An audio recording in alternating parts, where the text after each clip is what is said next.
இதுக்கும் அண்ணல் அம்பேத்கருக்கும் எந்த சம்மந்தமும் கிடையாதுன்னு.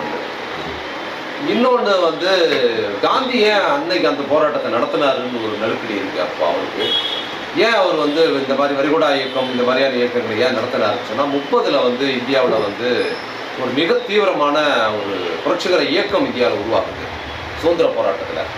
அதில் குறிப்பாக அன்னைக்கு வந்து மிதவாதிகளாக இருக்கிற கோபாலகிருஷ்ண கோகலே அவங்க ஆரம்பிச்சது, தீவிரவாதி அமைப்புன்னு சொல்லி திலகர் ஆரம்பிச்சது 2 பிரிவு இருந்தது. இந்த மிதவாதம் தீவிரவாதம் ரெண்டுமே வந்து வேலைக்கு ஆகாது. இது ரெண்டுமே வந்து ஒரு வகையான இந்துத்துவ பார்ப்பனை மேன்மையை நிலைநிறுத்துகிற அமைப்போல தான் இருக்குது. அப்படிங்கிறதுனால சுதந்திர போராட்டத்தில் ஒரு புரட்சிகர பாத்திரமாக பகத்சிங், சுகதேவ் போன்ற தோழர்கள் உள்ள வராங்க. அவங்க வந்து மிக தீவிரமாக வந்து அப்போ வந்து சுதந்திர போராட்டத்தில் வந்து காந்தியோட பாதையும் சரி கிடையாது, திலகர் பாதையும் சரி கிடையாதுன்னு அவங்க ஒரு புரட்சிகர பாத்திரத்திற்கு அவங்க தீவிரமாக பண்ணும்போது இளைஞர்களோட கவனம் வந்து முழுக்க அவங்க பக்கம் நோக்கி போகுது. அதிகமாக அவங்கள நோக்கி இப்போ பகத்சிங் இளைஞர்களை நோக்கி, பகத்சிங் நோக்கி எல்லாரும் தீவிரம்